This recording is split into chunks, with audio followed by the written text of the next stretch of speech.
अस्सलाम वालेकुम my YouTube family, क्या हाल चाल है। आई होप आप लोग ठीक ठाक होंगे। अल्लाह ताला सबको अपने हिफ्ज़ अमान में रखे और सबके खानों में बरकतें अता करे। इसी दुआ के साथ आज की रेसिपी स्टार्ट करते हैं। आज मैंने बनाया है चना शोरबा। ये बहुत ही टेस्टी यमी सालन बन के रेडी होता है और ये पंजाबी स्टाइल में बनने वाला वाइट चना शोरबा है। पंजाब साइड पे लोग इसको इसी तरीके से तैयार करते हैं। बाकी इलाकों का मुझे नहीं पता, लेकिन पंजाब साइड पे जो पंजाबी लोग हैं वो लोग इस चने को इसी तरीके से तैयार करते हैं और ये झटपट बनने वाला चना शोरबा है, क्योंकि इसमें कोई भी झंझट नहीं करने पड़ते हमें। हम प्रेशर कुकर के अंदर ही सारी चीज़ें ऐड करके इसको कुक कर लेते हैं, इसी में इसकी भुनाई कर लेते हैं, इसी में इसका शोरबा तैयार कर लेते हैं। ये पंजाब की ऑथेंटिक रेसिपी है वाइट चना शोरबा की, जो मैं आप लोगों के साथ शेयर करने लगी हूँ। आप लोग इसको रोटी के साथ एंजॉय करें या वाइट राइस के साथ भी आप लोग इसको एंजॉय करें। ये बहुत ही टेस्टी बन के रेडी होता है। तो चलें रेसिपी को स्टार्ट करते हैं और देखते हैं कि मैंने 10 मिनट के अंदर वाइट चना शोरबा किस तरह से रेडी कर लिया। माशाल्लाह से आप लोग इसकी लुक चेक करें और शोरबा भी माशाल्लाह बहुत मतलब कि थिक है, पानी नहीं लग रहा, बिल्कुल जैसे पानी की तरह होता है। बहुत यमी टेस्टी बनता है ये। एक बार आप लोग बनाएंगे तो आप लोगों को भी मेरी रेसिपी बहुत पसंद आएगी इंशाल्लाह। बिस्मिल्लाहिर्रहमानिर्रहीम। चने बनाने के लिए सबसे पहले हम प्रेशर कुकर के अंदर 2 अदद प्याज डाल देंगे। प्याज को मैंने इस तरह बड़े बड़े पीसेस में कट कर लिया है। 2 अदद मैंने टमाटर लिए और उनको इस तरह बीच में से कट कर लिया, हाफ हाफ कर लिए, वो भी मैंने प्रेशर कुकर में ऐड कर दिए। 20-25 जवे लहसुन के, ये भी मैं प्रेशर कुकर में डाल रही हूँ, साबुत ही डाले हैं मैंने। 1 पाव मैंने चने लिए, इनको अच्छे तरीके से मैंने वॉश किया। वॉश करने के बाद मैंने इसमें काफ़ी सारा पानी डाला और साथ में 1 टेबलस्पून मीठा सोडा ऐड किया और 6 घंटों के लिए इसे भिगो के मैंने रख दिया। ये अच्छे तरीके से फूल चुके हैं और अब मैंने इसका पानी रिमूव कर दिया मीठे सोडे वाला और इसको दोबारा से मैंने अच्छे तरीके से वॉश किया है 1-2 पानी में। चने भी मैंने प्रेशर कुकर में ऐड कर दिए। अब मैं 1 पाव चने के लिए 1 गिलास पानी यूज़ कर रही हूँ। पानी भी ऐड कर देंगे हम। 1 टेबलस्पून मैं नमक ऐड कर रही हूँ। कुछ लोग इस टाइम पे हल्दी और लाल मिर्च पाउडर भी डाल देते हैं, लेकिन मैं अभी ऐड नहीं कर रही। अगर आप लोगों का दिल चाहे तो आप लोग ऐड कर सकते हैं। अब हम प्रेशर पे ढक्कन लगा देंगे। एक छोटी सी टिप है कि हर इलाके का पानी जो होता है वो डिफरेंट होता है। आप लोग वीडियो को देख के किसी भी सालन को टाइम ना लगाया करें, मतलब कि ना ही बीफ जो है वो हर इलाके में एक जैसी टाइमिंग में कुक होता है और ना ही चने एक जैसी टाइमिंग में कुक होते हैं। हर इलाके में पानी जो है वो डिफरेंट है, तो इस वजह से फिर मतलब कि कुकिंग का टाइम भी डिफरेंट हो जाता है। कुछ इलाके में चने जल्दी से कुक हो जाते हैं, मतलब 5-6 मिनट के अंदर। पानी इतना अच्छा होता है कि जल्दी कुक कर देता है और कुछ इलाकों में चने 20-20 मिनट भी सॉफ्ट नहीं होते। तो इसलिए आप लोगों ने मतलब कि चनों को कुक करने की टाइमिंग अपने हिसाब से सेट करनी है। बॉईल करना है या कुक करना है, जो भी आपने करना है अपने हिसाब से आपने टाइमिंग उसकी सेट करनी है। मैंने इसको सीटी लगा दी है।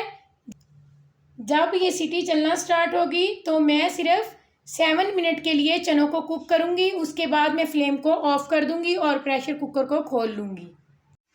7 मिनट के बाद मैंने प्रेशर को खोला है और चने हमारे सॉफ्ट हो चुके हैं। टमाटर जो मैंने ऐड किए थे, अब मैं ऐसे चिमटे की मदद से इसका छिलका रिमूव कर दूँगी। अब मैं एक बहुत ही अहम बात आप लोगों से शेयर करने वाली हूँ कि मैंने चने और प्याज वगैरह डालने के बाद प्रेशर में इनको मिक्स इस वजह से नहीं किया था कि मैंने थोड़े से चने इसमें से ना चाट के लिए निकालने थे। अगर मैं मिक्स कर देती तो सारे चनों में प्याज हो जाते, तो इसलिए मैंने ऐसा किया। अब मैं ये ऊपर से चने निकाल रही हूँ। ये देखें, इसमें प्याज बिल्कुल भी नहीं आ रहा। और इसका फ़ायदा क्या है कि हम एक साथ ही चने बॉईल कर सकते हैं, चाट के लिए भी और सालन के लिए भी। और ये आधा किलो चने मैंने बॉईल किए हैं, लेकिन मैं आप लोगों के साथ 1 पाव की रेसिपी सारी शेयर कर रही हूँ। और जो मैंने ज़्यादा मतलब कि चने 1 पाव डाले हैं वो मैं अब निकाल लूँगी। और पानी भी मैंने चनों में आपको 1 पाव के हिसाब से ही बताया था। ये देखिए माशाल्लाह साफ़ सुथरे चने हमारे आए हैं चाट के लिए। बिल्कुल भी इसमें प्याज और लहसुन वगैरह शामिल नहीं हुआ। चने के अंदर हल्का सा पानी है और इस पानी के साथ अब मैं इसको कुक करूँगी। पानी भी ड्राई हो जाएगा और हमारे टमाटर जो हैं वो भी अच्छे से मिक्स हो जाएंगे इसमें। चने का पानी अच्छे तरीके से ड्राई हो चुका है, देख लें, और टमाटर भी मैश हो चुके हैं काफ़ी हद तक। और अब हम इसमें 1 कप ऑयल ऐड करेंगे। जब हम ऑयल के साथ बुनाई करेंगे तो हमारे टमाटर जो है नज़र तक भी नहीं आएंगे, इतने मैश हो जाएंगे। 1 टुकड़ा अदरक का है मेरे पास, तकरीबन 2 इंच का है। ये पेस्ट है अदरक का। आप लोगों ने ये नहीं समझ लेना कि ये साबुत है, ये पेस्ट बना के मैंने फ्रीज़ किया हुआ है। 2 टेबलस्पून हरी मिर्च क्रश की हुई है, ये भी मैंने फ्रीज़ की हुई है। आप लोग मतलब कि फ़्रेश वाली भी यूज़ कर सकते हैं, आप लोगों की मर्ज़ी है। और साथ ही हम ये कुछ स्पाइसेस ऐड कर देंगे इसके अंदर। 1 टीस्पून हल्दी पाउडर, हाफ़ टी स्पून काली मिर्च, 1 टीस्पून गरम मसाला, हाफ़ टी स्पून लाल मिर्च, और ये मेरे पास 1 टेबलस्पून ज़ीरा है और 1 टेबलस्पून कसूरी मेथी है, ये भी मैं इसमें ऐड कर रही हूँ। सारी चीज़ें ऐड करने के बाद हम 5 मिनट तक चने की बुनाई करेंगे। चने की अच्छे तरीके से मैंने 5 मिनट तक बुनाई की है, ये आप लोग देख सकते हैं। टमाटर लहसुन कुछ भी इसमें नज़र नहीं आ रहा, आप लोगों के सामने है। देखें सब कुछ मैश हो गया बुनाई के दौरान। और अब हम फ्लेम को लो करेंगे और 1 कप मैंने दही ली, इसको अच्छे तरीके से मैंने फेंट लिया और अब मैं ये इसमें ऐड कर दूँगी। दही जब भी ऐड की जाती है किसी भी ग्रेवी में या किसी भी सालन में तो फिर आप लोग फ्लेम को लो कर लिया करें, वरना ये पनीर बन जाता है, फटना स्टार्ट कर देती है ग्रेवी के अंदर। तो इसलिए हम फ्लेम को लो करेंगे। और अब हम दही का पानी ड्राई करेंगे। इसके साथ ही अगर आप लोग मेरे चैनल पे न्यू हैं तो प्लीज़ मेरे चैनल को सब्सक्राइब करें, बेल आइकन को प्रेस करें ताकि मेरी हर नई आने वाली वीडियो का नोटिफिकेशन आप लोगों तक पहुंच सके। और अगर आप लोगों को मेरी रेसिपी अच्छी लगे तो प्लीज़ वीडियो को लाइक कीजिएगा, शेयर कीजिएगा। और पंजाब साइड पे जो चने तैयार किए जाते हैं घरों में अमूमन वो इसी स्टाइल में तैयार किए जाते हैं। यहाँ तक मेरा ख्याल है जितने भी पंजाबी हैं पंजाब साइड पे वो इसी स्टाइल में चने कुक करते होंगे, क्योंकि हम भी पंजाबी हैं तो मैंने हमेशा से अपनी दादी नानी और अम्मी को इसी स्टाइल में चनों को कुक करते हुए देखा है। तो मेरा नज़रिया तो यही है कि शायद सारे पंजाब में इसी तरह चने कुक होते होंगे। वैसे दूसरे स्टाइल में चनों की रेसिपीज़ भी मेरे चैनल पे मौजूद हैं, लेकिन आज मैं पंजाबी स्टाइल चना रेसिपी शेयर कर रही हूँ, क्योंकि जैसे मैं घर में रेडी करती हूँ अमूमन ये वही ऑथेंटिक रेसिपी है।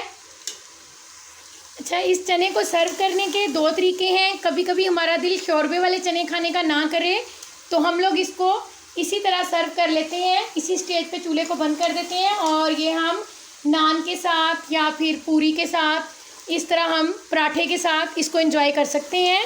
चम्मच के साथ भी इनको खाएं तो ये इस टाइम पे ये बहुत मज़े के लगते हैं।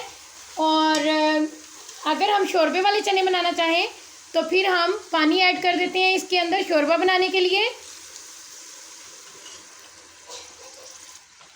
मैं इसमें तकरीबन 2 ग्लास पानी के ऐड कर रही हूँ, आप लोग हस्बे ज़रूरत पानी ऐड कर लीजिएगा। और ये जो होते हैं पंजाबी स्टाइल में चने बनते हैं वो शोरबे वाले होते हैं, ग्रेवी वाले नहीं होते। लेकिन शोरबा मतलब कि थिक सा होता है, ये नहीं कि पानी होता है बिल्कुल। अब हम प्रेशर कुकर वाला ढक्कन इसमें नहीं लगाएंगे, हम कोई भी प्लेट ले लेंगे किसी देगची वगैरह की, वो इस पर मैंने रख दी है और इसको मैंने कवर कर दिया है। और 10 मिनट के लिए मैं मीडियम और लो फ्लेम के दरमियान में फ्लेम को रख के इसके शोरबे को कुक करूँगी ताकि शोरबा अच्छे तरीके से कुक हो जाए। या तो आप टाइमिंग के हिसाब से कुक कर लें या फिर इतना कुक करना है आप लोगों ने कि हमने 2 ग्लास पानी के ऐड किए थे तो तकरीबन 1 ग्लास से थोड़ा सा ज़्यादा पानी रह गया है, बाकी पानी जो है वो ड्राई हो गया है। ये बहुत ही यम्मी टेस्टी चना शोरबा रेडी हुआ है। और ये शोरबे वाले चने हैं इसलिए लिक्विड ही हैं, आप लोगों ने ये नहीं समझना कि ये ग्रेवी इतनी अच्छी नहीं है, ये बहुत मज़े का शोरबा बन के रेडी होता है। ग्रेवी की रेसिपी बिल्कुल चेंज है और ये बिल्कुल चेंज रेसिपी है, लेकिन ये भी बहुत ही टेस्टी और यमी बनने वाला सालन है। इसके साथ ही दुआओं में याद रखिएगा। नई आने वाली वीडियो तक के लिए अल्लाह हाफिज़। Thanks for watching.